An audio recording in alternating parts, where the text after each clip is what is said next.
بسم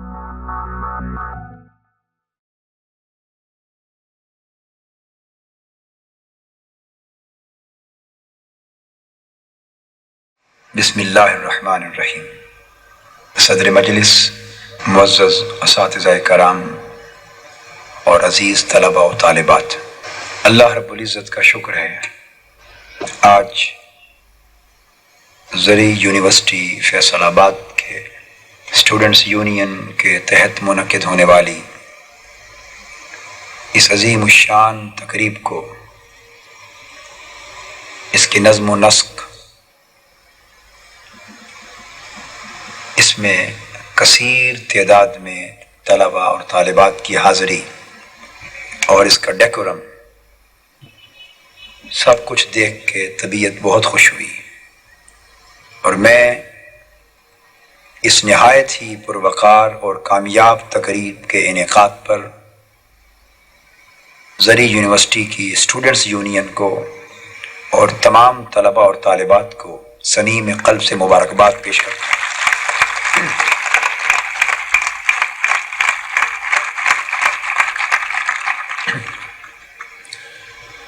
اور اللہ رب العزت کی بارگاہ میں دعا کرتا ہوں کہ وہ ہمارے طلباء کو، ہماری یونینز کو اسی طرح تعلیمی اداروں میں نہایت خوشگوار، پاکیزہ، صحت مند اور مثبت دینی، علمی اور فکری اقدار کو فروغ دینے والا ماحول پیدا کرنے کے لیے مستعد رکھے۔ مجھے آپ ہی میں سے بعض طلباء اور بعض احباب نے ابھی کہا کہ میں اپنی گفتگو میں کچھ انقلابی حوالے سے عرض کروں، مگر میں نے تعلیمی اداروں کے ماحول کو اور اس کی ضرورت کو سمجھتے ہوئے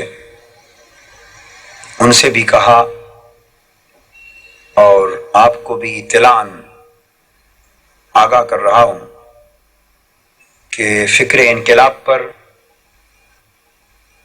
اسلام کا سیاسی انقلاب ہو، معاشی انقلاب ہو یا سماجی انقلاب،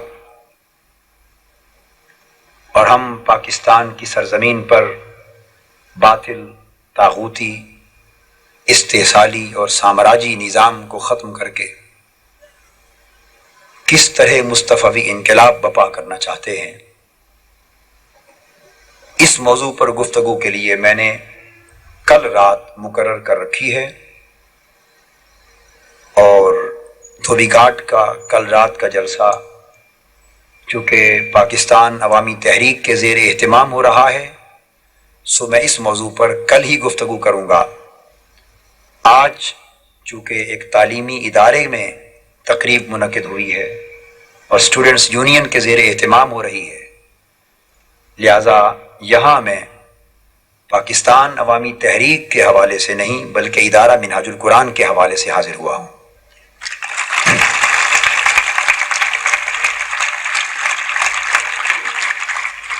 اور ایگریکلچر یونیورسٹی کی اس تقریب کے لیے میں نے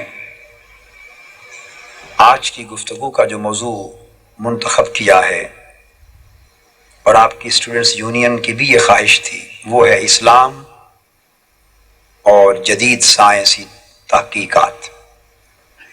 اسلام اینڈ ماڈرن سائنس، یہ ہمارا آج کا موضوع ہے۔ اس لیے جو احباب انقلابی حوالے سے کچھ سننے کے خواہش مند ہیں، ان کی اس خواہش کی تکمیل انشاءاللہ تعالی کل رات ہوگی۔ آج میں پیورلی اکیڈیمک گفتگو اور اسلام کی سائنٹیفک سٹڈی اور ٹیکنالوجیکل سٹڈی آپ کے سامنے پیش کرنا چاہتا ہوں۔ یہ بھی واضح ہے کہ ہم اس کی تمام جہتوں اور ڈائریکشنز کو محیط نہیں کر سکتے، سو میں اس کے چند گوشے اس وقت آپ کے سامنے بطور نمونے کے رکھنا چاہوں گا، تاکہ وہ ذہن جو اسلام کو صحیح طور پر بوجود سمجھنے سے قاصر ہے، جنہوں نے مغربی افکار اور نظریات کا مطالعہ کر کے اور اسلام کی اصل حقیقی تعلیمات سے آگہی نہ ہونے کی بنا پر اسلام کو محض ایک مذہب تصور کر لیا ہے، محض ایک ریلیجن تصور کر لیا ہے، محض عقائد اور عبادات اور اعمال و رسومات کا مجموعہ تصور کر لیا ہے۔ کم سے کم ان طلباء کے مغالطے دور ہو سکیں کہ اسلام جہاں ایک مذہب ہے، روحانی فکر کا سرچشمہ ہے، فلسفہ حیات ہے، سماجی نظام ہے، معاشی اور اقتصادی نظام ہے، وہاں یہ بذات خود ایک سائنس بھی ہے۔ سو آج ہم اسلام کو بطور سائنس سٹڈی کر رہے ہیں۔ عزیز طلبہ و طالبات، یہ بات میں تمہید کے طور پہ واضح کر دوں کہ اسلام کی سائنٹیفک سٹڈی کی ضرورت کیا ہے۔ یہ بات ذہن نشین رہنی چاہیے کہ قرآن مجید بنیادی طور پر سائنس کی کتاب نہیں ہے یا کوئی فنی اور تکنیکی کتاب اس سینس میں جس سینس میں آج ہم کسی کتاب کو تصور کرتے ہیں، نہیں، بلکہ یہ اللہ رب العزت کی نازل کردہ وحی ہے۔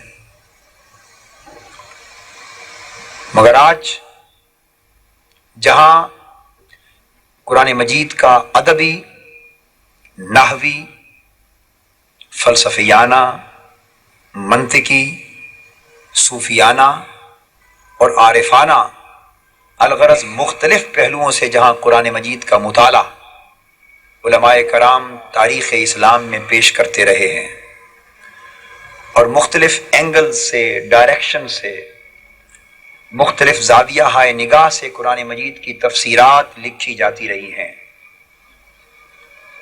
اسی طرح آج ضرورت ہے کہ قرآن مجید کو سائنسی نقطہ نظر سے بھی سمجھنے کی کوشش کی جائے اور حدیث نبوی کا بھی مطالعہ سائنسی نقطہ نظر سے کیا جائے، تاکہ آج کی سائنٹیفک ڈیولپمنٹ اور ٹیکنالوجیکل ایڈوانسمنٹ کے اس دور میں جدید تعلیم یافتہ طبقہ بھی اسلام کی حقانیت، صداقت، حتمیت و قطعیت، اس کی جینوئننس، اس کی اتھارٹیٹیونیس اور اس کی فائنلٹی، اس کی کمپریہنسونیس، اس کا ڈائنامکس، الغرض اس کی فلسفی کے ہر پہلو کو بجا طور پہ سمجھ سکیں۔ اور اگر ہم اسلام کا اور قرآن و سنت کا مطالعہ آج سائنسی اعتبار سے نہیں کرتے تو یاد رکھیے کہ ہم اسلام مغربی دنیا کے سامنے پیش کرنے کے قابل نہیں رہتے۔ اگر آج کے منحرف ذہن کو، برگشتہ ذہن کو، جو مغربی فکر کی یلغار سے متاثر ہے، لادینیت اور الہاد کے اثرات سے متاثر ہے، اگر آپ اسے اسلام کا قائل کرنا چاہتے ہیں اور اس کے سامنے اسلام کا میسج گلوبل لیول پر نہایت مؤثر اور ایفیکٹو انداز سے پیش کرنا چاہتے ہیں تو اسلام کی سائنٹیفک پریزنٹیشن کے بغیر اس کا کوئی چارہ نہیں۔ اس لیے میں نے جب تحریک منہاج القرآن کے تحت منہاج القرآن یوتھ لیگ کے قیام کا اعلان کیا تو انہیں تلقین کی اور ان کا لٹریچر اس فکر پر قائم کیا کہ آج کے دور کی ضرورت یہ ہے کہ اسلام کی 3 طریقوں سے پریزنٹیشن کی جائے: سائنٹیفک پریزنٹیشن آف اسلام،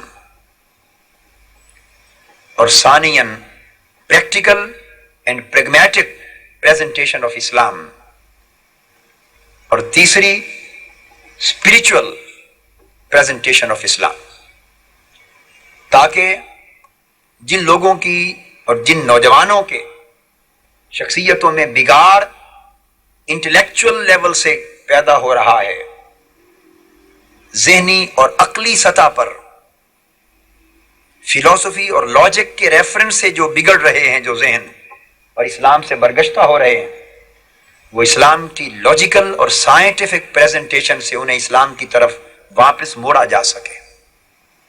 جو لوگ اس دنیا میں اسلام کو بطور عملی نظام کے دیکھ نہیں پاتے اور پوچھتے ہیں کہ کتابوں میں تو اسلام کی تعلیمات بہت کچھ، مگر عملاً اس کا نمونہ کہاں ہے، اور اس وجہ سے جو مایوسی جن کے ذہنوں میں پیدا ہو رہی ہے اسلام کے خلاف، ان کو پھر مرکز اسلام کی طرف موڑنے کے لیے اسلام کے پریکٹیکل اور پریگمیٹک ایسپیکٹ کو پروجیکٹ کرنے کی ضرورت ہے۔ اور وہ لوگ جو ذہنی طور پر بھی اسلام کو کے قائل ہیں اور عملاً بھی اسلام کی افادیت کے معترف ہیں، مگر ان کا بگاڑ ان کے دلوں سے جذباتی سطح پر، ایموشنل لیول پر پیدا ہو رہا ہے، سینٹیمنٹل ڈائریکشن سے پیدا ہو رہا ہے، ان کی روحوں میں خرابی آ گئی ہے، وہ سفلی جذباتیت کا شکار ہو کر، نفسانیت کا شکار ہو کر اسلام کو درست سمجھتے ہوئے پھر بھی بگاڑ کی طرف جا رہے ہیں۔ انہیں نہ منطقی اور فلسفیانہ تعلیمات سے اسلام کی طرف لوٹایا جا سکتا ہے، نہ آج سخت اور شدید فتووں کے زور سے اسلام کی طرف لوٹایا جا سکتا ہے۔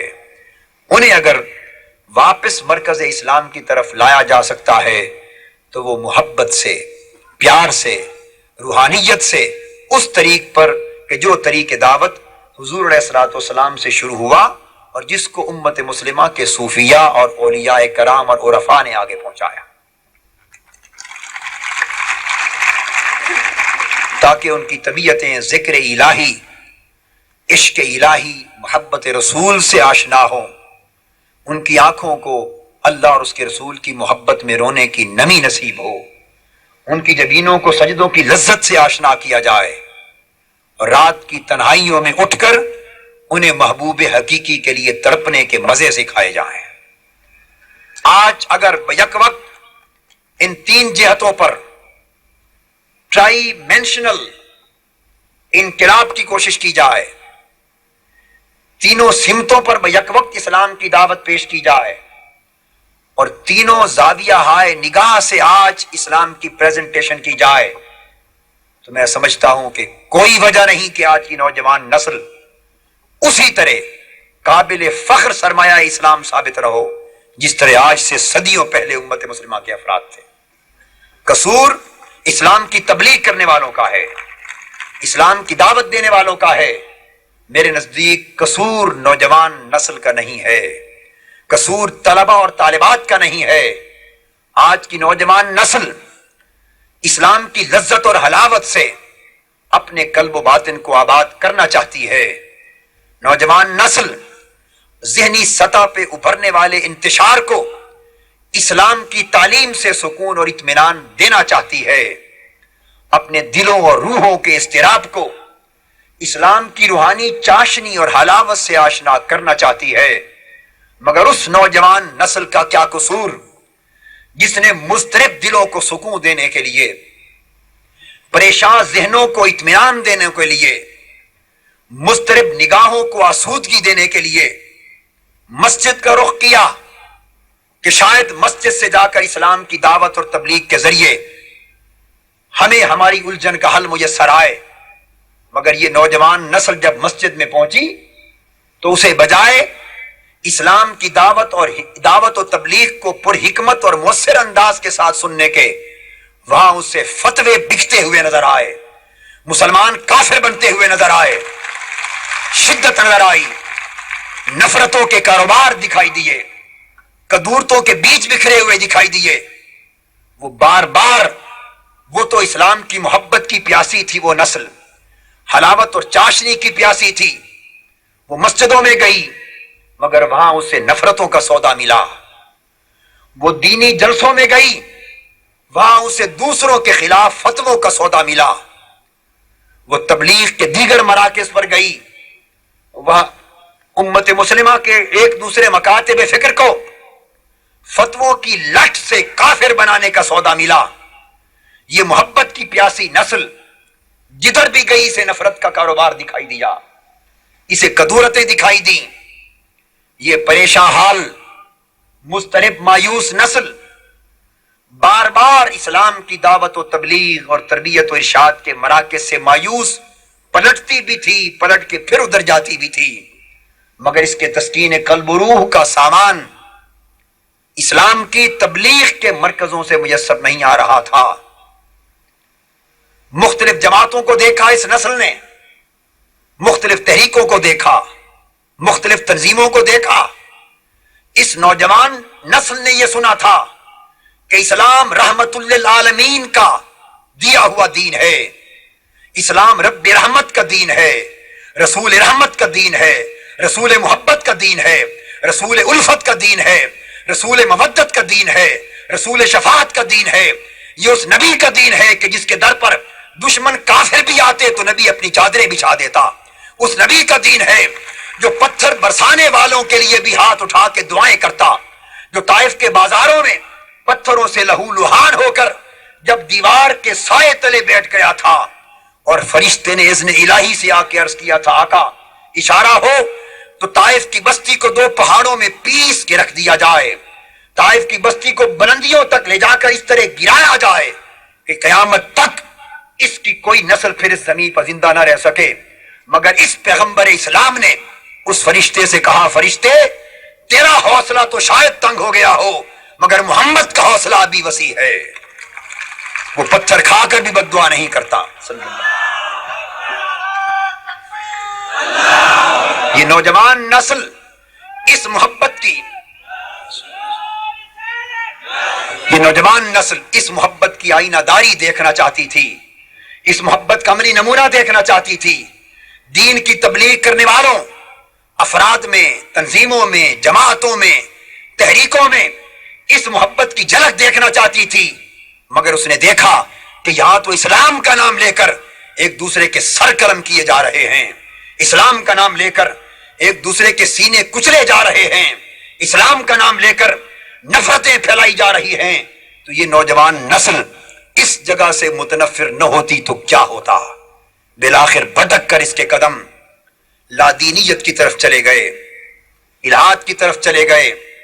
یہ سکون، راحت، اطمینان کی متلاشی نسل پریشان حال گھوم رہی تھی کہ یکایک اسے میکدے سے آواز آئی، رقص و سرود کی مجلس سے آواز آئی، گانے بجانے کے مرکزوں سے آواز آئی کہ اے نوجوان نسل آ، ہمارے پاس تیرے سکون کا سامان ہے۔ اسے تو اپنے جذبات کی تسکین کی ضرورت تھی، یہ اپنے غموں کا مداوا چاہتی تھی، اسے اطمینان درکار تھا، حلاوت درکار تھی، راحت اور سکون درکار تھا، کہیں سے بھی مل جاتی۔ جذبات اندھے ہوتے ہیں، وہ نہیں دیکھتے کہ سکون نیکی کی راہ سے آ رہا ہے یا بدی کی راہ سے۔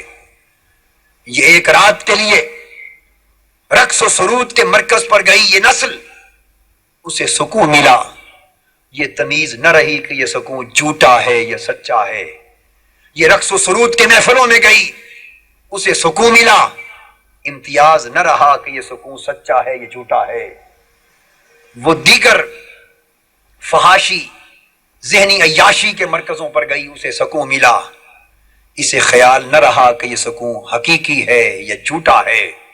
اسے سکون کی تلاش تھی، یہ بہک گئی الا ماشاء اللہ۔ اب بہک جانے کے بعد ذہن بھی بہک گئے، عمل بھی بہک گیا، نظر بھی بہک گئی، دل اور روح بھی بہک گئے۔ جب ساری کی ساری نسل بہکاوے کی راہ پہ چل پڑی تو دین کی طرف بلانے والوں نے پھر بھی اپنی غلطی کا احساس نہ کیا۔ انہیں پھر واپس بلانے کے لیے بجائے حکمت سے کام لینے کے پھر فتووں کے زور سے کام لیا جانے لگا۔ انہیں کافر کہا جانے لگا، انہیں ملحد کہا جانے لگا، انہیں کمیونسٹ کہا جانے لگا، انہیں سوشلسٹ کہا جانے لگا، اشتراکی کہا جانے لگا، دہریہ کہا جانے لگا۔ کچھ تو وہ ہو گئے تھے، کچھ فتووں کی مہربانی سے مزید کسر نکل گئی، اور بالآخر اس نسل کی جھولی میں اسلام کی جو دولت ڈالنا مقصود تھی وہ دولت نہ ڈالی جا سکی۔ حاضرین محترم، آج میں دین کی دعوت اور تبلیغ کا فریضہ انجام دینے والوں کو دست بستہ یہ درخواست کرتا ہوں کہ خدایا وہ وقت کے تقاضے کو پہچانیں، وقت کی نزاکت کو دیکھیں، نوجوان نسل کی نفسیات پہ نگاہ کریں، دعوت دین کی حکمت پر نگاہ کریں، دعوت دین کی مؤثر طریقوں پر نگاہ کریں، اسوہ رسول کو سامنے رکھیں۔ آج فتنوں سے، شدت سے، ظلم سے، مار پٹائی سے، نفرت سے، دین کے دائرے سے خارج کرنے سے نوجوان نسل کو دین کی طرف نہیں لوٹایا جا سکتا۔ آج اگر لوٹایا جا سکتا ہے تو پھر مصطفی محبت کو عام کرنا ہوگا، مصطفی رحمت کو عام کرنا ہوگا، مصطفی الفت کو عام کرنا ہوگا، بگڑے ہوئوں کو بھی پیار کے ساتھ سینے سے لگانا ہوگا، بہکے ہوئوں کو بھی پیار کے ساتھ اپنی مجلس میں بٹھانا ہوگا۔ پیار کے ذریعے قریب لا کر پھر ان کی ضرورت کو سامنے رکھ کر حکمت سے انہیں دین کی بات سمجھانا ہوگی۔ یہ بچے مسلمانوں کی اولاد ہیں، خود کلمہ پڑھنے والے ہیں، کبھی کبھار ان سب کے سر اللہ کے حضور سر بسجود ہو جاتے ہیں، ان سے خیر کی توقع کرنی چاہیے۔ اگر آج دعوت و تبلیغ دین کا کام نفرت و کدورت کی بجائے حکمت، محبت اور مودت کے ساتھ آج سے شروع کر دیا جائے تو میں سمجھتا ہوں کہ صرف 1 سے 3 سال کے اندر اندر پورے ملک کی نوجوان نسل کے معاشرے کو بدلا جا سکتا ہے۔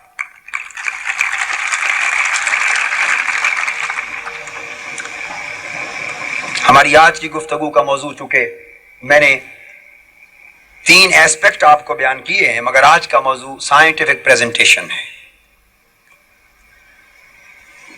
اس کے لیے قرآن مجید کے حوالے سے ہم یہ بات ذہن نشین کر لیں کہ قرآن مجید نے ہمیشہ سائنٹیفک ریسرچ کی حوصلہ افزائی کی ہے، اور حضور علیہ الصلوۃ والسلام کی تعلیمات سے بھی اس کی حوصلہ افزائی ہوئی۔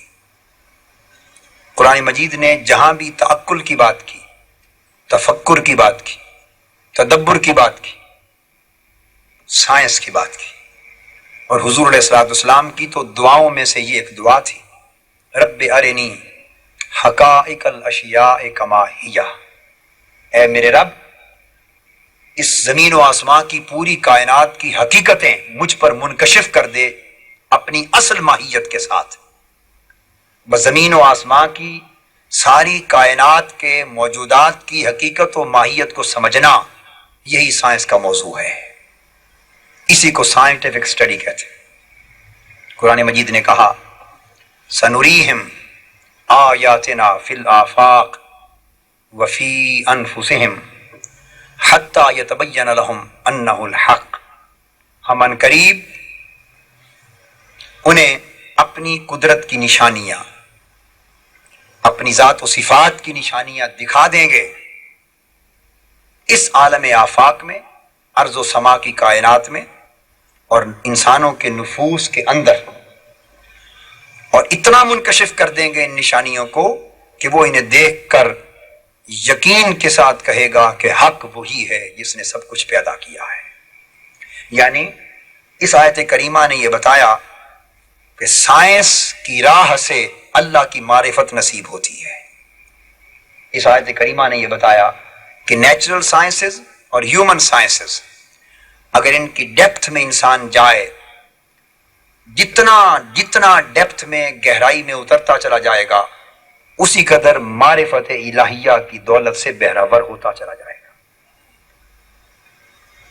آج کے مسلمان طلباء کو سائنس اور ٹیکنالوجی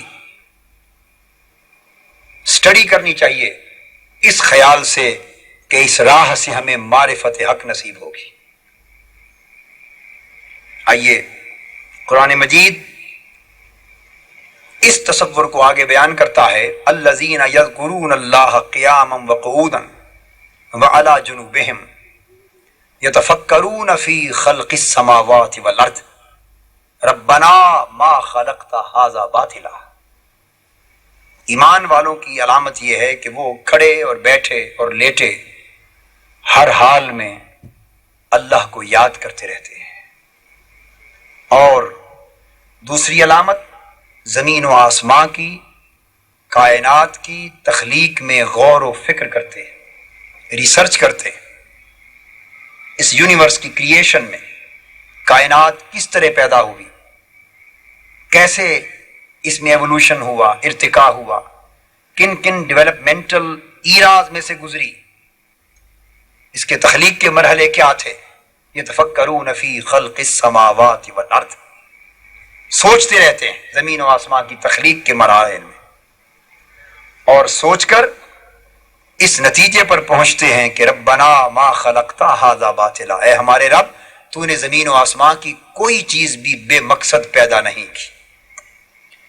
گویا یہ سائنس کی مہارت اور سائنٹیفک سٹڈی انہیں معرفت الہیہ بھی دیتی ہے اور تخلیق کائنات کے اصل مقصد سے بھی آشنا کرتی۔ یہ آیت کریمہ تعلیم دے رہی ہے اسپیس اور یونیورس کے متعلق، تو میں اپنی گفتگو کے پہلے حصے میں چند چیزیں اسپیس اور یونیورس کے حوالے سے عرض کروں گا۔ ایک اور مقام پر فرمایا الم تروا کیف خلق اللہ سبع سماوات طباقا، کیا تم نے نہیں دیکھا اور نہیں غور کیا کہ اللہ نے 7 آسمانوں کو، یعنی 7 بالائی طبقات کو کس طرح پیدا کیا۔ 7 بالائی طبقات کو اللہ نے کس طرح پیدا کیا، کیا تم نے اس تخلیق میں غور نہیں کیا؟ دوسرے مقام پر فرمایا، اب میں یہ وہ آیتیں ابتداً کوٹ کر رہا ہوں جن میں اسپیس کی، خلا کی، فضاؤں کی اور اس زمین اور آسمان کے مابین اس کائنات کے حقائق کا ذکر ہے۔ دوسری جگہ ارشاد فرمایا بنینا فوقکم سبعا شدادا، اور ہم نے لوگوں تمہارے اوپر 7 مضبوط محافظ بنائے۔ ادھر 7 بالائی طبقات کا ذکر کیا، 7 سماوات، اب یہاں سبعا شدادا، 7 اسٹرانگ گارڈز، ایسے طبقے 7 بنائے کہ جو اسٹرانگ گارڈز کا فریضہ انجام دیتے ہیں، محافظت کا فریضہ انجام دیتے ہیں۔ اب میں کوریلیٹ کر رہا ہوں ان آیات کو، پھر ارشاد فرمایا وَجَعَلْنَا السَّمَاءَ سَقْفًا مَحْفُوظًا، اور پھر ہم نے بالائی طبقے کو، آسمان کو محفوظ چھت بنایا، پروٹیکٹڈ روف اینڈ پروٹیکٹنگ روف بنایا۔ اگر ان تمام چیزوں کو سامنے رکھا جائے اور جائزہ لیا جائے آج کی سائنسی تحقیقات کا، تو قرآن مجید کی وہ آیت کریمہ جو اسپیس کے حوالے سے، فضاؤں اور خلاؤں کے حوالے سے بات کرتے ہوئے بیان کرتی ہے کہ بنینا فوقکم سبعا شدادا، کہ ہم نے تمہارے اوپر 7 طبقے ایسے بنائے جو تمہاری حفاظت کرتے ہیں، مضبوطی سے حفاظت کرتے ہیں۔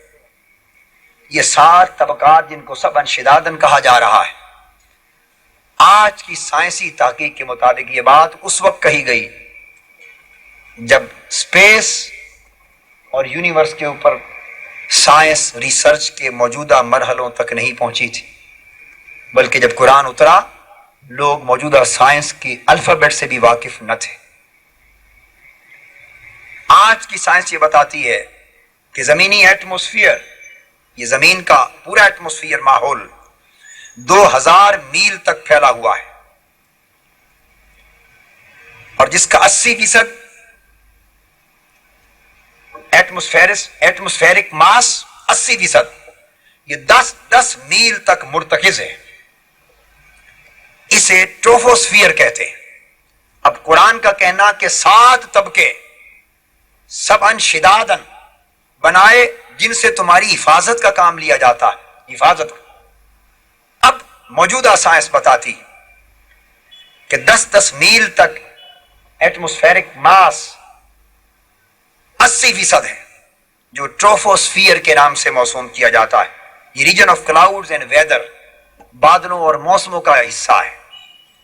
اس کے بعد اوپر ایٹماسفیرک لیئرز شروع ہو جاتی ہیں، طبقات شروع ہو جاتے ہیں، لیئرز۔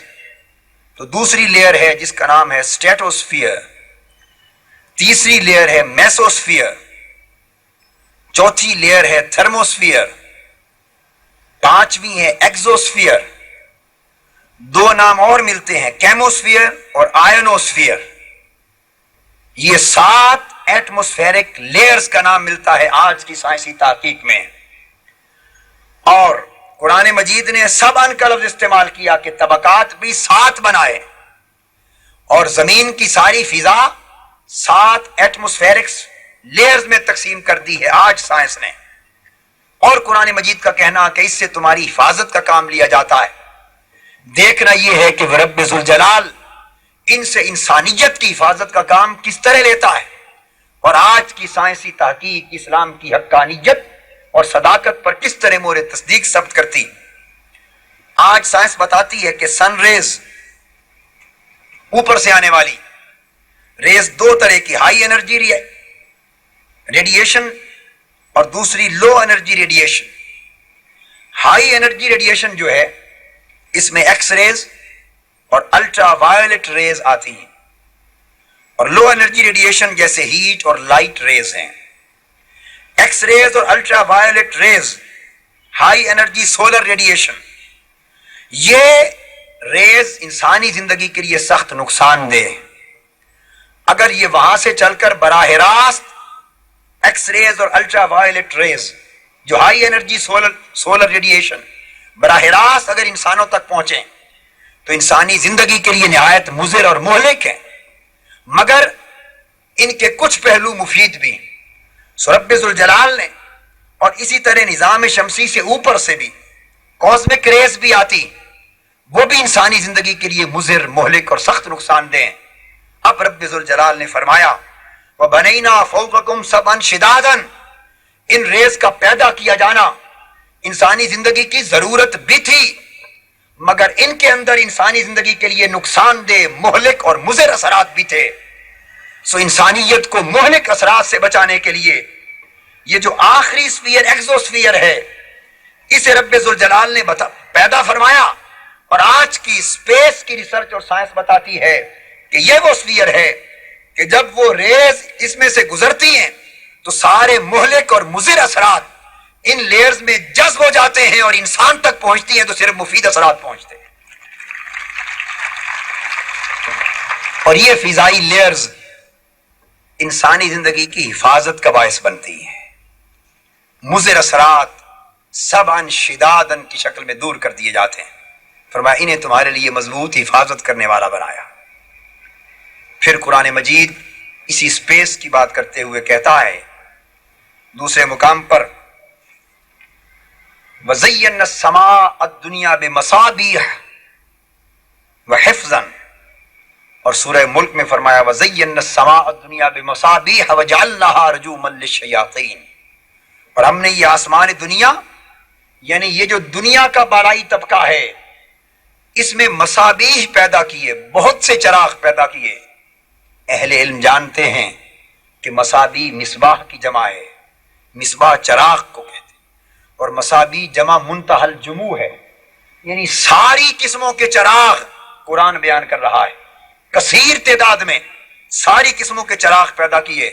اب قرآن مجید کا ادھر یہ ارشاد، اور صرف پھر ساتھ قرآن مجید کا ان چراغوں کو مختلف ناموں سے معنون کیا، کسی کو شمس کہا، یہ اب ہماری اس آسمان دنیا کی کیلسٹیل باڈیز ہیں، آرگنائزیشنز ہیں، کسی کو شمس کہا سن، کسی کو قمر کہا مون، تیسرے کا نام نجم رکھا سٹار، کسی کو کوکب کہا پلانٹس، اور قرآن مجید نے کسی کو پھر کنس کہا، اور آج کی تحقیق کے مطابق کومٹ۔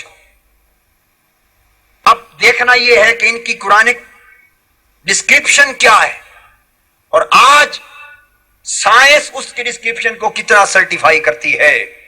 یہ بات ذہن نشین رہے کہ جس وقت قرآن نازل ہو رہا تھا اس وقت ان کیلسٹیل باڈیز میں امتیاز، سورج، چاند، ستاروں، سیاروں کے امتیاز کا کسی کو شعور نہ تھا۔ یہ تو وہ دور تھا جب یونانی فلسفہ کے پیش نظر لوگ سورج کو بھی ساکن سمجھتے تھے. کوئی تصور نہیں کر سکتا تھا کہ ان بالائی فضاؤں میں مختلف مسابی کی حقیقتیں کیا ہیں. اور 1400 سال بعد قرآن کی بیان کردہ مائیتوں کی تصدیق منون سائنس کر دے گی. قرآن مجید نے سن کے لیے شمس کا لفظ استعمال کیا اور کہا جعل الشمس ضیاء، کہ ہم نے سورج کو روشنی کا سرچشمہ بنایا. یہ قرآن کہہ رہا ہے، سورج کو روشنی کا منبع بنایا. آج کی سائنس بیان کرتی ہے کہ سورج لائٹ کی ایکچوئل سورس ہے. قرآن نے دیا کہا، قمر کو ضیاء نہیں کہا. قمر کے لیے کہا جعل القمر فیہن نورا، کہ ہم نے سورج کو منور بنایا. اور آج کی سائنس کہتی ہے کہ چاند، سورج نہیں چاند، قمر، یہ ریفلیکشن آف لائٹ کا آئینہ دار ہے. چاند کی روشنی ریفلیکٹڈ لائٹ ہے اور سورج کی روشنی ایکچوئل سورس آف لائٹ ہے. یہ فرق اور یہ امتیاز جسے سائنس آج صدیوں کی تحقیق کے بعد سمجھنے کے قابل ہوئی، اس سورج اور چاند کی روشنی کے منبع اور ریفلیکشن کا منبع ہونے میں 1400 برس پہلے قرآن مجید نے واضح کر دیا. تیسرا لفظ قرآن نے نجم استعمال کیا، سٹار. اس کے لیے کہا وَجَعَلْنَاهَا رُجُومًا لِلشَّيَاطِينَ، اسے شیطانوں کے لیے مار بنایا، یعنی یہ ٹوٹتے ہیں. اور نجم سٹار کو قرآن ٹوٹنے والا کہہ رہا ہے. اور آج کی سائنس اس نجم کو کہتی ہے کہ یہ برن کرتے ہیں، جلتے ہیں اور کنزیوم کرتے ہیں اپنے آپ کو. یہ ٹوٹتے ہیں اور ٹوٹ ٹوٹ کر کنزیوم ہوتے ہوتے بالآخر ختم ہو جاتے ہیں. اس سے مراد مار ہے. چوتھا لفظ کوكب استعمال کیا قرآن نے، اس کو پلینٹس کہا. یہ جو نظام شمسی کے پلینٹس، یہ تو گردش کرتے رہتے ہیں اپنے اپنے مدار میں. 1400 برس دنیا کا کوئی انسان ان پلینٹس کی کائنات کا اور اپنے اپنے مدار میں ان کی گردش کرنے کا تصور بھی نہیں کر سکتا تھا.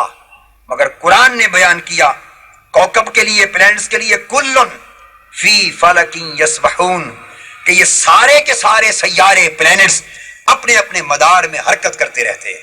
یہاں تک تو بات بہت سے لوگوں کو، سائنسدانوں کو معلوم تھی، مگر حال ہی میں اس نظام شمسی کے اندر ایک اور چھوٹے سائز کے سیارے کی ایجاد ہوئی جنہیں کومٹ کہا جاتا ہے. اور ان میں سے ایک کومٹ جس کا نام ہیلس کومٹ ہے، یہ وہ ہیلس کومٹ ہے جو اپنے مدار کے ارد گرد ایک چکر پورا 76 برس میں مکمل کرتا ہے. اور یہ 10 اور 11 اپریل 1986 کی رات کو یہ ہیلس کومٹ ایک بار دکھائی دیا. 76 برس اوجل رہتا ہے، 76 برس کے بعد کسی خاص پوائنٹ پہ ایک بار نظر آتا ہے. اور یہ 11 اور 10 کی درمیانی رات 1986 میں امریکہ کے لوگوں نے، بہرحال فلائٹ اوپر گئی تھی 60,000 فٹ اوپر، جا کے انہوں نے دیکھا اور ٹیلی ویژن پر بھی اس کو دکھایا گیا. اب 76 سال بعد ہیلس کومٹ دوبارہ دکھائی دے گا. تو کومٹ کی خوبی یہ ہے کہ کبھی ظاہر ہو جاتا ہے، کبھی چھپ جاتا ہے. یہ خوبی ہے کومٹ کی، کبھی ظاہر ہونا، کبھی چھپ جانا.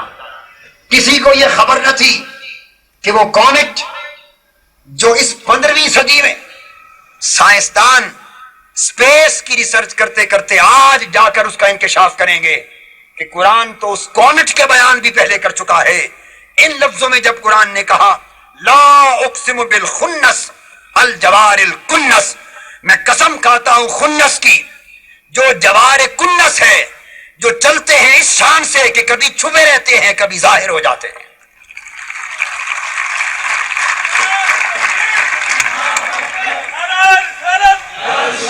حاضرین محترم، یہ وہ حقائق کہ آج کی سائنس کے سامنے قرآن مجید کا اگر مطالعہ سائنٹیفک ان کے سامنے رکھا جائے تو سوائے سر تسلیم خم کر لینے کے قرآن کی صداقت کے سامنے اور کوئی راستہ دکھائی نہیں دیتا. اسی طرح اسی اسپیس کے ریفرنس سے یہ تھیوری آف لائٹ سپیڈ اس وقت لیٹسٹ تھیوری ہے جس پر ریسرچ ہو رہی ہے امریکہ میں.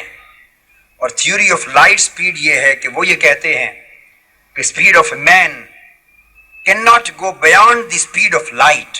یہ بیسک اصول ہے. ان کا خیال ہے کہ انسان ترقی کرتا کرتا اتنا ترقی کر جائے گا کہ اس کی رفتار بھی 1,86,000 میل فی سیکنڈ ہو جائے گی. یعنی روشنی کے برابر رفتار اس انسان گین کر سکتا ہے. دس از پاسبل. مگر اس سے زیادہ رفتار انسان کے لیے ممکن نہیں ہے. کب جا کر انسان اس رفتار کو پائے گا؟ کروڑوں اربوں سال لگیں، کھربوں سال لگیں، سائنس کو معلوم نہیں. مگر سائنس صرف اس کی پاسبلٹی کی بات کرتی ہے کہ اتنا ممکن ہے کہ انسان روشنی کی رفتار سے سفر کرنے لگے. 1,86,000 میل فی سیکنڈ. میں یونیورسٹی آف میری لینڈ میں لیکچر دے رہا تھا امریکہ میں. میرا لیکچر جب ختم ہوا تو ایک امریکن سائنٹسٹ کھڑا ہوا. اس نے کہا کہ آپ کی باتیں بڑی سائنٹیفک، بڑی ریزنیبل، بڑی ساؤنڈ اور پروفاؤنڈ تھی، دل کو لگیں. انہوں نے کہا میرا ایک ہی سوال. وہ کہنے لگا کہ سائنس لائٹ سپیڈ تھیوری کے تحت یہ کہتی ہے کہ ممکن ہے مدتوں بعد جا کے انسان لائٹ سپیڈ کے برابر سفر کرنے لگے، مگر سائنس کہتی ہے کہ روشنی سے زیادہ سفر کرنا انسان کے لیے ممکن نہیں. اس نے مجھ سے پوچھا کہ آپ کے نزدیک، یعنی اسلام کے نزدیک، اس مسئلے پر کیا نقطہ نظر ہے؟ میں نے کہا سائنس تو آج تھیوری آف لائٹ سپیڈ کی بات کرتی ہے، اور قرآن، میں نے اس پر قرآن مجید کا ریفرنس بعد میں دیا. میں نے کہا یہ تھیوری آف لائٹ سپیڈ کہ انسان روشنی کی رفتار سے سفر کرے، نہ صرف یہ درست ہے، انسان کی بساط تک اس کا سفر تو روشنی کی رفتار تک پہنچے گا. مگر اسلام بتاتا ہے کہ تاریخ انسانیت میں ایک انسان ایسا بھی اس کائنات میں بھیجا گیا جس نے ایک روشنی کی رفتار کے برابر نہیں، کروڑوں روشنیوں کی رفتار کے برابر سفر کیا.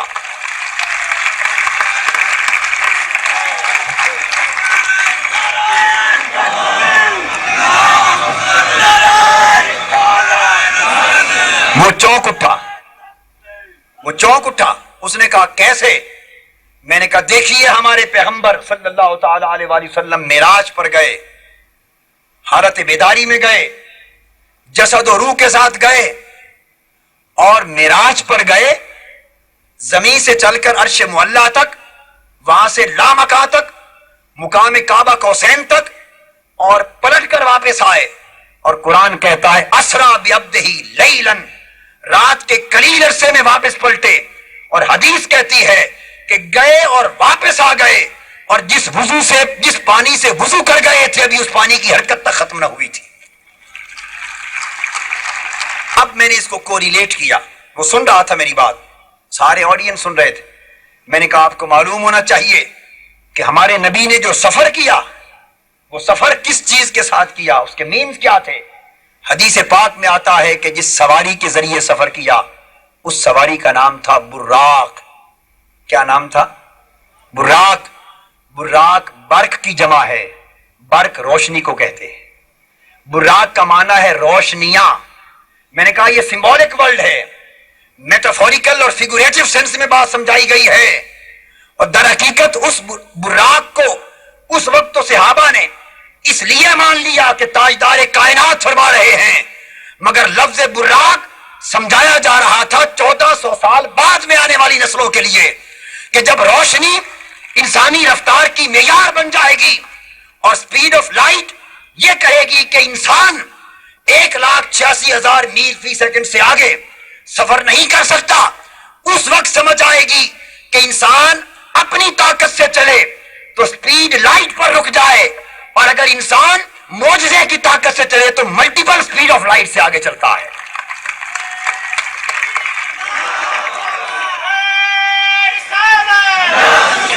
تو میں نے کہا کہ آپ سپیڈ آف لائٹ کی بات کرتے ہیں، میں اس کو بائیفرکیٹ کرتا ہوں اسلامک سائنس کے نقطہ نظر سے کہ آپ کی تھیوری سنگل لائٹ سپیڈ کی بات کرتی ہے اور ہمارے آقا کی معراج ملٹیپل لائٹ سپیڈ کی بات کرتی ہے. اور براق کہہ کر حضور نے روشنی کو رفتار کا، سپیڈ اور ویلوسٹی، اس کی رفتار کا معیار مقرر کر دیا. آج معیار ہے نا یہ، تو یہ لفظ براق نے مقرر کر دیا. وہ شخص دنگ تھا، اس نے سن کر کہا کہ یہ سب کچھ حدیث میں ہے. میں نے کہا ہاں. اس نے پوچھا کیا اس تصور کی تائید قرآن سے بھی ملتی ہے. اس نے کہا چونکہ قرآن کو سٹڈی کرنا ہمارے لیے آسان ہے. میں نے کہا ہاں پڑھیے قرآن مجید. جب حضرت سلیمان علیہ السلام اپنے درباریوں سے کہتے ہیں تم میں سے کون ہے جو ملکہ سبا بلقیس کا تخت اس کے پہنچنے سے پہلے میرے پاس پیش کر دے. جن عرض کرتا ہے قال عفریت من الجن انا آتی کبھی قبل ان تقوم من مقامک. آپ کی نشست برخاست ہونے سے پہلے سینکڑوں میلوں پر پڑا ہوا تخت میں لا سکتا ہوں. آپ نے فرمایا نہیں. پھر ایک انسان اٹھا, ایک مرد کامل اٹھا. قال الذی عنده علم من الکتاب, جس کے پاس کتاب الہی میں سے کچھ علم تھا. قال انا آتیک بہ قبل ان یرتد الیک طرفک.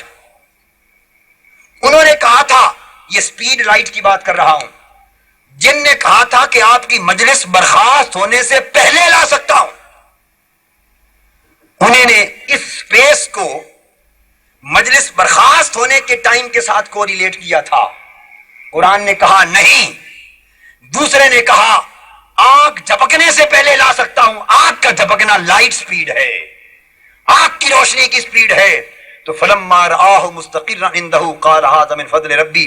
انہوں نے آنکھ جھپکی اور چشم زدن سے پہلے تخت موجود تھا. میں نے کہا قرآن اس کی تائید کرتا ہے. وہ شخص پھر قرآن مجید کا بڑا گرویدہ ہو گیا. بعد میں دیر تک میرے ساتھ رہا اور بہت سے مسائل پوچھتا رہا.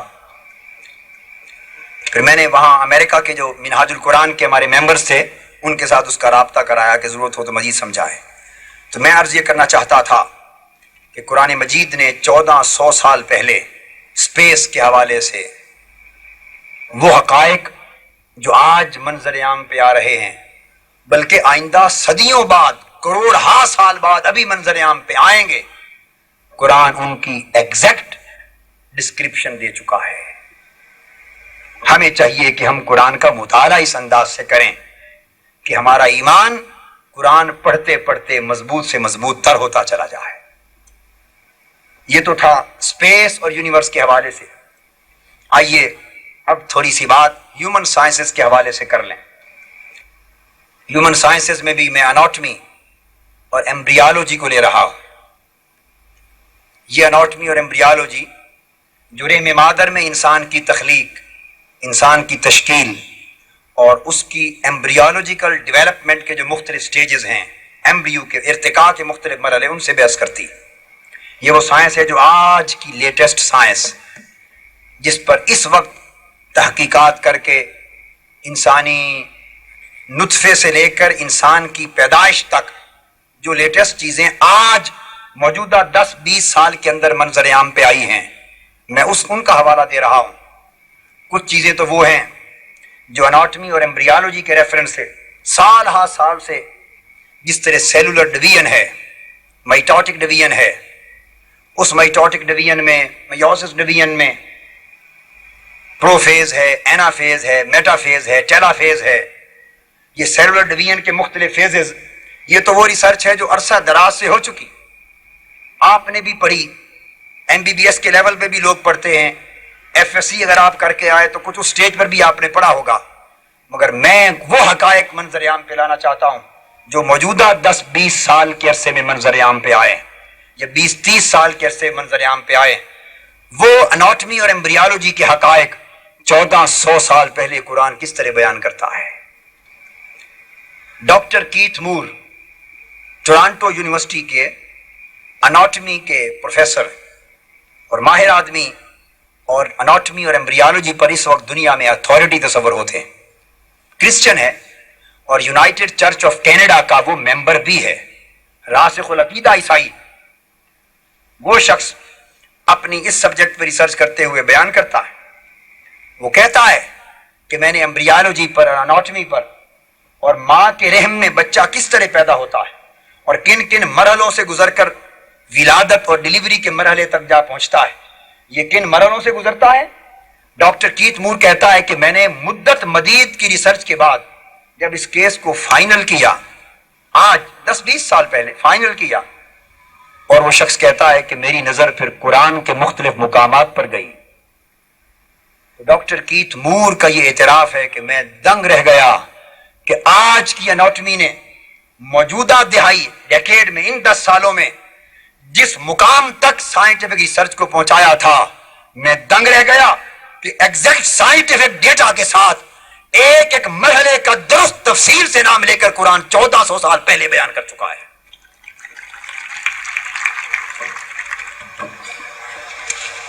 وہ کیا ہیں؟ سائنٹیفک ریسرچ یہ ہے کہ آغاز وہ زائگوٹ یا فرٹیلائزڈ اووم نطفے سے آغاز ہوتا ہے ماں باپ کے ملاپ کے بعد۔ اس کے بعد انسان یہ سپرمیٹک لیکوڈ، یہ پہلا پوائنٹ آتا ہے، سپرمیٹک لیکوڈ جو ماں کے رحم میں منتقل ہوتا ہے۔ اس کے بعد اگلی سٹیج آتی ہے سپرمیٹک لیکوڈ یا سپرم۔ اس کے بعد hanging mass that is clinging to the endometrium of the uterus, جو یوٹرس ہوتا ہے رحم، اس کے ساتھ ایک جال کی طرح ایک میس ہینگ کرتا ہے، لٹکتا ہے، معلق ہوتا ہے، معلق۔ یہ دوسری سٹیج ہے ہینگنگ ماس کی۔ یہ بات ذہن نشین رہے کہ it clings to the endometrium of the uterus, یہ ہینگ کرتا ہے جالے کی طرح، جس طرح مکڑی جالا بناتی ہے، ہینگ کرتا ہے۔ اس کے بعد تیسری سٹیج آج اناٹمی کہتی ہے چیوڈ لمپ اور چیوڈ سبسٹینس۔ یہ ہے جس طرح کوئی چبایا ہوا سبسٹینس ہو، گوشت تو نہیں مگر گوشت کی طرح کا کوئی چبایا ہوا سبسٹینس۔ تیسرا کہتے ہیں کہ پھر وہ اس شکل میں بدلتا ہے رحم مادر میں۔ پھر چوتھی سٹیج آتی ہے کہ اس چیوڈ لمپ پر، اس لوتھڑے پر، اس کو لوتھڑا کہتے ہیں، اس لوتھڑے پر پھر سکیلیٹل سسٹم آتا ہے۔ سکیلیٹل سسٹم، ہڈیوں کا ڈھانچہ چڑھتا ہے اس لوتھڑے پر۔ پھر پانچویں سٹیج آتی ہے مسکولر سسٹم کی، ہڈیوں کے ڈھانچے کے ساتھ پھر نظام اعصاب بنتا ہے، گوشت پوست بنتا ہے۔ یہ یاد رہے کہ ہڈیوں کا ڈھانچہ پہلے بنتا ہے، کارٹیلیج، چھوٹی چھوٹی جو نرم نازک ہڈیاں، اور پھر اعصاب اور گوشت کا نظام پیدا ہوتا ہے، اور اس کے بعد that becomes a new creation, وہ ایک نئی تخلیق کی شکل میں منظر عام پر آ جاتا ہے۔ یہ 6 مرحلے ہیں جسے آج اناٹمی اور ایمبریالوجی بیان کرتی، اور میڈیکل سائنس کے اسٹوڈنٹس آج کی اپنی سلیبس کی کورسز میں پڑھتے ہیں، کتابوں میں پڑھتے ہیں، اور موجودہ 10 20 30 سال کے عرصے کی لیٹسٹ ڈیولپمنٹس میں سے ایک ڈیولپمنٹ ہے کہ اس ترتیب سے یہ کام ہوتا ہے۔ آئیے قربان جائیں قرآن کے علم پر اور اسلام کی عظمت پر کہ وہ ایمبریالوجیکل ڈیولپمنٹ کی وہ 6 سٹیجز جو آج کے دور میں منظر عام پر آئی ہیں، اس وقت جب حضور علیہ الصلوۃ والسلام کو قرآن نبی امی کہہ رہا تھا، جب اناٹمی کا وجود نہ تھا، جب ایمبریالوجی کا وجود نہ تھا، جب مائکروسکوپک آبزرویشن کا وجود نہ تھا، جب کوئی ماں کے رحم اور پیٹ کو مائکروسکوپ سے دیکھنے کے قابل نہ تھا، جب سائنس کا کوئی تصور دنیا میں نہ تھا، اس وقت غار ہرا سے علم الہی کی شمع جلا کر آنے والا رسول اپنی زبان مبارک سے جہالت کے اندھیروں میں ڈوبی ہوئی انسانیت کو یہ کلمہ سنا رہا ہے، ثم جعلناہ نطفۃ فی قرار مکین، اور پھر ہم نے اسے نطفہ یعنی سپرمیٹک لیکوڈ بنایا اور ماں کے رحم میں اس کو محفوظ کر دیا۔ ثم خلقنا النطفۃ علقۃ فخلقنا العلقۃ مضغۃ فخلقنا المضغۃ عظاما فکسونا العظام لحما ثم انشأناہ خلقا آخر فتبارک اللہ احسن الخالقین۔ اس وقت آقا فرماتے ہیں قرآن کی مجید کی زبان میں کہ ہم نے نطفہ بنا کر رحم مادر میں اسے محفوظ کر دیا، اور پھر اس نطفے کو ہم نے علقہ سے بدلا۔ اب یاد کیجئے میرا وہ لفظ، میں نے کہا تھا کہ وہ سپرمیٹک لیکوڈ سپرم، اس کو قرآن نے نطفہ کہا۔ سائنس نے کہا کہ سپرم کے بعد اب ہینگنگ ماس، جال کی طرح لٹکا ہوا ماس بنتا ہے۔ قربان جائے قرآنی علم تیری عظمت پر کہ سائنس آج اس کو لٹکا ہوا ماس کہہ رہی ہے۔ اور یاد رکھیے کہ آقا دو جہاں نے رحم مادر کا مائکروسکوپ سے تو مطالعہ نہیں کر لیا تھا، فرما رہے ہیں ثم خلقنا النطفۃ علقۃ، پھر اس نطفے کو ہم نے بدلا، اور اس طرح بدلا کہ جمع ہوا ایک وجود بنایا جو جال کی طرح ماں کے رحم میں معلق ہو گیا، جال کی طرح معلق ہو گیا، علقۃ۔ پھر فرمایا فَخَلَقْنَا الْعَلَقَةَ مُضْغَةً، سائنس کہتی ہے اس کے بعد وہ پھر چیوڈ سبسٹنس میں بدلا، لوتھڑا بنا۔ قرآن 1400 سال پہلے بیان کر چکا ہے کہ علقہ مدغہ ایک لوتھڑے کی طرح بن گیا، پھر تیسرے سٹیج پر لوتھڑا بنا۔ سائنس نے کہا اس کے بعد پھر ہڈیوں کا ڈھانچہ چڑھا۔ قرآن 1400 سال پہلے بیان کر چکا فَخَلَقْنَا الْمُضْغَةَ عِظَامًا، کہ اس لوتھڑے کو ہم نے پھر ہڈیوں کا نظام عطا کیا۔ پھر قرآن نے کہا فَكَسَوْنَا الْعِظَامَ لَحْمًا، پھر اس ہڈیوں کے نظام کو نظام اعصاب عطا کیا۔ یعنی ترتیب میں بھی فرق نہیں آیا۔ ایسا نہیں کہ قرآن نے پہلے نظام اعصاب کی بات کی ہو اور پھر ہڈیوں کی بات کی ہو۔ ہڈیاں پہلے آتی ہیں، اعصاب بعد میں آتے ہیں۔ قرآن نے اسی ترتیب کے ساتھ 14 صدیاں پہلے بیان کر دیا اور فرمایا پھر وہ ایک مستقل تخلیق بن جاتا ہے، ایک وجود بن جاتا ہے۔ اور ڈاکٹر کیتھ مور کہتے ہیں کہ پھر میری حیرت کی انتہا نہ رہی یہ جان کر کہ جب وہ وجود ماں کے رحم میں مکمل ہو جاتا ہے تو اس کے اندر پھر مختلف سینسز اور فیکلٹیز شروع ہوتی ہیں۔ اور آج اناٹمی نے آج بتایا ہے کہ سب سے پہلے رحم مادر میں مکمل ہونے والے وجود کے کان کھلتے ہیں، سب سے پہلے وہ سننا شروع کرتا ہے، پھر آنکھیں کام کرنا شروع کرتی ہیں، پھر وہ آگے آگے بڑھتا ہے۔ تو سب سے پہلی سینسول فیکلٹی جو شروع کرتی ہے کام، آج سائنس نے بتایا کہ وہ کان ہیں، اس کے بعد آنکھیں ہیں۔ اور قربان جائیں قرآن تیری عظمت پر، اور قربان جائیں اے علم مصطفی تیری عظمت پر، اور قربان جائیں اے اسلام تیری صداقت و حقانیت پر کہ اناٹمی اور ایمبریالوجی آج بتا رہی ہے کہ کان پہلے کھلتے ہیں، آنکھیں بعد میں کام کرتی ہیں۔ اور آقا دو جہاں نے قرآن کی زبان میں 14 صدیاں پہلے بتایا انا خلقنا الانسان من نطفۃ امشاج نبتلیہ فجعلناہ سمیعا بصیرا، ہم نے اسے مخلوط نطفے سے بنایا اور مختلف مرحلوں سے گزار کر مکمل کیا۔ جب مکمل کر چکے تو پہلے سننے والا بنایا، بعد میں دیکھنے والا بنایا۔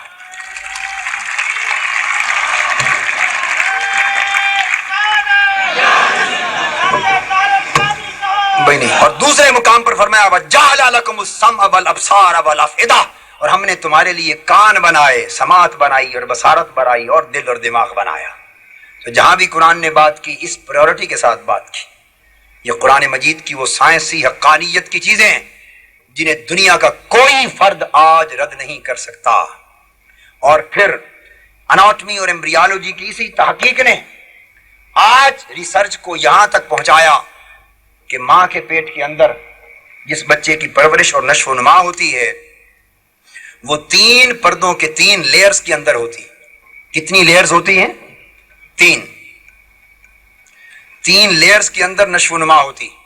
اور وہ لیئرز کیا ہیں؟ ان کا نام ہے انٹیریئر ایبڈومینل وال، دوسری یوٹرائن باہر والی ہے ایبڈومینل وال، اس کے اندر ہے یوٹرائن وال دوسری لیئر، تیسری ہے ایکسٹرا ایمبریونک میمبرینز۔ یہ جو ایکسٹرا ایمبریونک میمبرینز ہے تیسرا، اس کے اندر کئی لیئر جھلیاں اور پردے ہوتے ہیں۔ تو یہ 3 والز ہیں، 3 پردے جن کے اندر نشو و نما ہوتی۔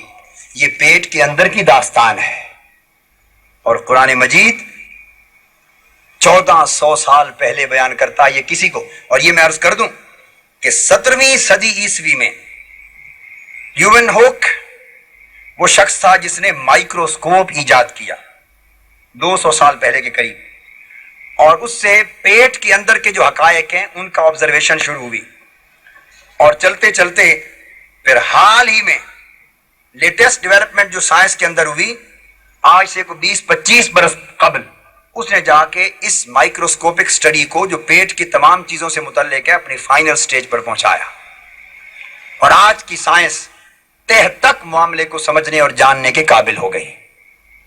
اس نے بتایا کہ 3 پردوں میں یہ بات ہوتی، اور قرآن سورہ زمر میں 1400 سال پہلے بیان کر چکا یخلقکم فی بطون امہاتکم خلقا من بعد خلق فی ظلمات 3 کہ لوگو تمہارا رب وہ ہے جو تمہیں ماؤں کے پیٹ کے اندر پیدا کرتا ہے، درجہ بدرجہ مرحلہ بمرحلہ تمہاری تکمیل کرتا ہے، اور تمہاری نشو و نما کے سارے مرحلے ماں کے پیٹ کے اندر تاریکیوں کے 3 پردوں کے اندر مکمل ہوتے ہیں، 3 پردوں کے اندر مکمل ہوتے ہیں۔ یہ قرآن مجید نے ان حقائق کو بے نقاب کیا کہ جو حقائق آج تک کسی کو معلوم نہ تھے، اور 1400 سال پہلے نزول قرآن کے زمانہ میں کوئی جس کا تصور تک نہ کر سکتا تھا۔ عزیزان محترم، مختلف برانچز ہیں سائنس کی اسٹڈی کی۔ میں نے عرض کیا کہ نہ میں اس وقت ساری برانچز کا احاطہ کر سکتا ہوں، اور نہ کسی ایک برانچ کے بہت سے پہلوؤں کا، میں صرف بطور نمونہ ایک دو تین چیزیں آپ کو کوٹ کر رہا ہوں تاکہ اندازہ ہو سکے کہ اسلام اور قرآن کی سائنٹیفک ایسپیکٹ کے اعتبار سے عظمت اور حقانیت اور صداقت کا عالم کیا ہے۔ آئیے اب ہم کاسمولوجی کی طرف آتے ہیں اور ماڈرن اسٹرانومی کی طرف۔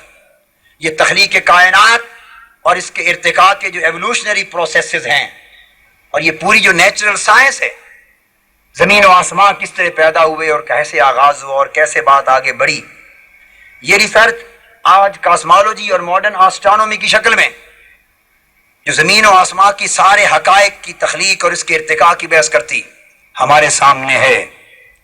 اس وقت لیٹسٹ ریسرچ موجودہ صدی میں نہیں بلکہ موجودہ 10 سال میں، ان 10 سالوں میں جو ریسرچ جا رہی ہے اس فیلڈ میں، وہ یہ بات ذہن میں رکھ لیں کہ کائنات کی تخلیق اور کائنات کی حقیقت و ماہیت کے بارے میں سائنس ہٹ اور ٹرائل میتھڈ کی بنا پر مختلف مرحلوں سے گزرتی آئی۔ سائنس میں ارتقاء ہے، ڈگری آف پروبیبلٹی بہت زیادہ ہے، ایرر بہت زیادہ ہے، مگر ارتقاء کرتی کرتی آج ماڈرن کاسمولوجی اور اسٹرانومی بگ بینگ تھیوری پر جا کے رکی ہے۔ آج بگ بینگ تھیوری پر سب سے پہلے آپ کو معلوم ہے کہ 1687 عیسوی میں نیوٹن نے ایک ہماگیر کائناتی کشش کا تصور دیا، کانسیپٹ آف یونیورسل گریویٹیشن، اور اس نے یہ نظریہ دیا کہ کائنات ساکن ہے، اسٹیٹک، غیر متغیر، ان چینجنگ ہے۔ یہ نیوٹن کی دی ہوئی تھیوری تھی۔ بعد ازاں آئنسٹائن نے 1915 میں اس تھیوری کو رد کر دیا، اور اس کی جگہ اس نے نظریہ اضافیت کی، تھیوری آف ریلیٹیوٹی اس نے دنیا کے سامنے پیش کی، جس نے مادے، توانائی، کشش، زمان اور مکان کے درمیان باہمی تعلق کو واضح کیا۔ اس نے نیوٹن کے دیے ہوئے ساکن کائنات کے نظریے کو تو رد کر دیا، ریجیکٹ کر دیا، مگر نیا نظریہ کائنات کی نسبت آئنسٹائن کوئی نہ دے سکا، نیا نظریہ کوئی نہ دے سکا۔ ریسرچ جاری رہی۔ اب اسٹیٹک یونیورس کے بعد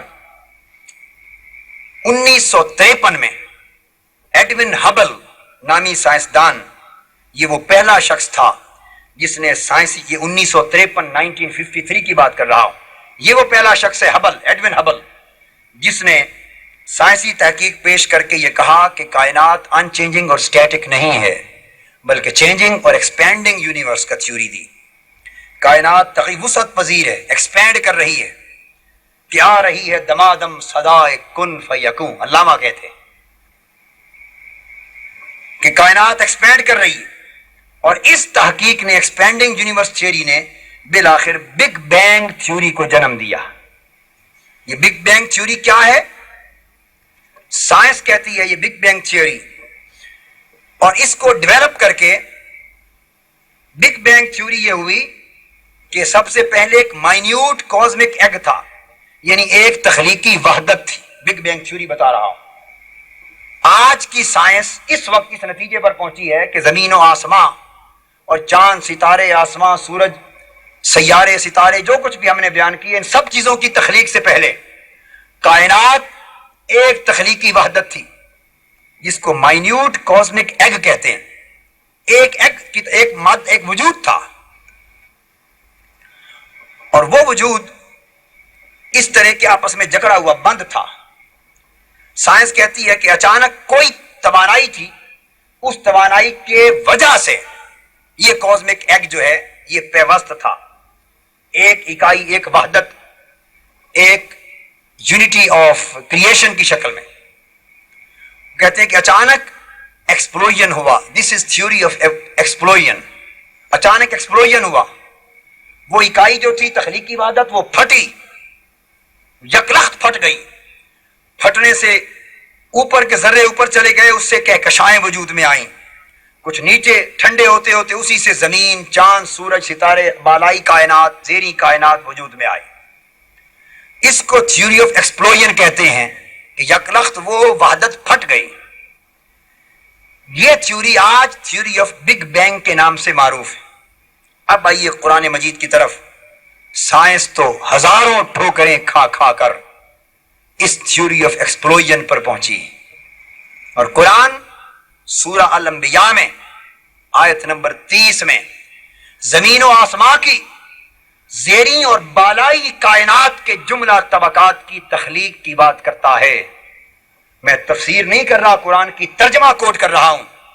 قرآن مجید نے کہا اولم یر الذین کفروا ان السماوات والارض کانتا رتقا ففتقناہما. قرآن کہتا ہے کہ کیا یہ کافر سب کچھ دیکھ کر بھی قرآن کی صداقت پر ایمان نہ لانے والے, ہر حقیقت کا مشاہدہ کر کے قرآنی علم کی عظمتوں پر سر تسلیم خم نہ کرنے والے, اولم یر الذین کفروا, کیا اللہ اور اللہ کے رسول, قرآن اور اسلام کا انکار کرنے والے کافر اس بات میں غور نہیں کرتے کہ قرآن کیا کہہ رہا ہے؟ ان السماوات والارض کانتا رتقا. قرآن کہتا ہے لوگوں سنو, اس ساری کائنات کے موجودات کی تخلیق سے پہلے کائنات کے زیریں اور بالائی طبقے سارے ایک اکائی وحدت کی شکل میں, مائنیوٹ کازمک ایگ کی شکل میں, کانتا رتقا, ایک اکائی کی شکل میں باہم پیوست تھے. ففتقناہما, ہم نے اچانک ایکسپلوژن کیا, اس سے وہ وجود پھٹ گیا اور بالائی اور زیریں کائنات وجود میں آ گئی.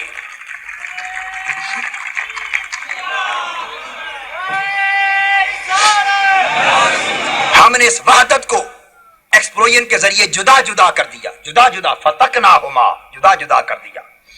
یہ ہے رتق اور فتق, دو الفاظ قرآن نے استعمال کیے. رتق کہتے ہیں fusing and binding together, fusing and binding together, دو چیزوں کو آپس میں پیوست کر دینا, ملا دینا. یہ تھا وہ کازمک ایگ, اکائی وحدت, اکائی وجود کی وحدت.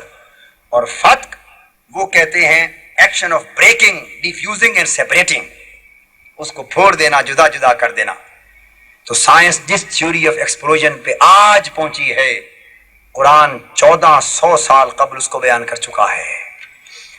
اور عزیزان محترم, اس سے عجیب تر حقیقت جسے بیان کرنا چاہتا ہوں وہ یہ کہ یہ تھیوری بگ بینگ کی, اس پر ریسرچ ہوتی رہی.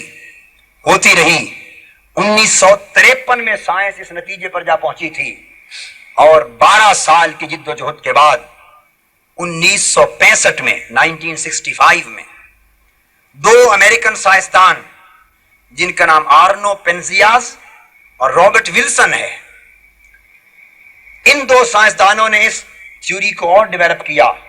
اور آج اس وقت امریکہ میں جس تھیوری پر کام ہو رہا ہے, جس تھیوری پر ریسرچ ہو رہی ہے, وہ ہے cosmic background radiation theory. Cosmic background radiation. اس نے کہا کہ یہ سوال یہ ہے کہ یہ ساری کائنات, زمین و آسمان کی ساری چیزیں اور سارے موجودات عالم کی تخلیق سے پہلے تو اکائی وحدت تھی. انہوں نے سوچا کہ وہ وحدت, وہ کازمک ایگ جس کے بارے میں سائنس بتاتی ہے کہ کسی توانائی نے اسے ایک وحدت میں پیوست کر رکھا تھا. تو وہ سوال کرتے ہیں وہ سائنسدان آرنو پینزیاز اور رابرٹ ولسن, کہ سوال یہ ہے کہ وہ توانائی کیا تھی؟ وہ توانائی جس نے ایک تخلیقی وحدت کو برقرار رکھا تھا, اور جس توانائی کے اثر سے وہ تخلیقی وحدت میں ایکسپلوژن ہوا اور جدا جدا ہو کر زمین اور آسمان کی کائنات جس کے اثر سے بنی, وہ توانائی کیا تھی؟ اس پر ریسرچ کی گئی. اور ریسرچ کرنے کے بعد آج کی سائنس اس نتیجے پر پہنچی ہے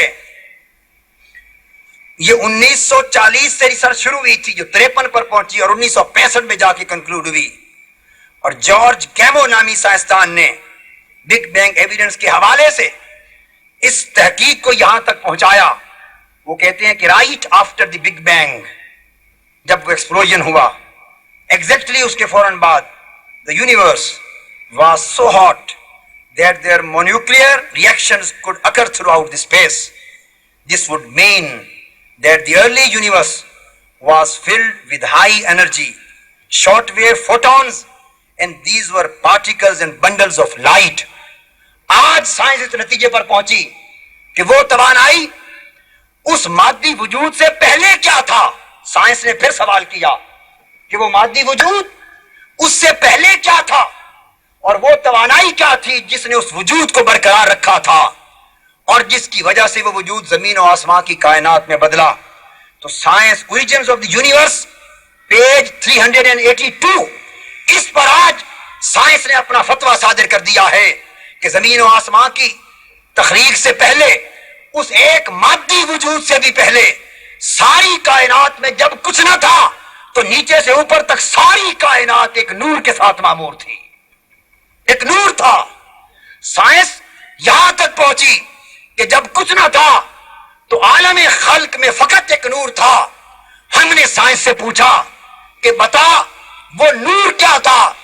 سائنس کہنے لگی کہ بس مجھے لائٹ تو نظر آتی ہے، وہ نور ہی نور تو نظر آتا ہے، مگر میں یہ نہیں بتا سکتی کہ وہ نور تھا کیا اور کس کا. سائنس خاموش ہو گئی. ہماری نگاہ حدیث مصطفیٰ کی طرف اٹھی. ہم نے عرض کیا آقا، حضرت جابر بن عبداللہ کی آواز میں کہ یا رسول اللہ، سائنس یہ تو بتاتی ہے کہ جب کائنات میں کچھ نہ تھا تو عالم خلق میں فقط ایک نور تھا جس نے ساری کائنات کو معمور کر رکھا تھا. اب آپ بتائیے کہ کائنات میں سب سے پہلے کیا تھا. تو میرے آقا نے فرمایا یا جابر ان اللہ خلق قبل الاشیاء نورا نبیک من نورہ، جب کچھ نہ تھا تو کائنات میں وہ نور تیرے نبی کا نور تھا.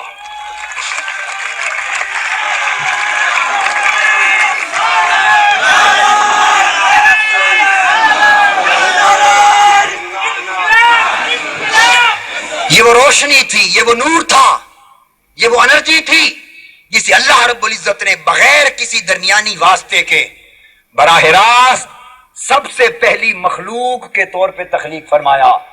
اور اس کے بعد پھر عالم خلق کی تخلیق اور ارتقاء کا سلسلہ شروع ہوا.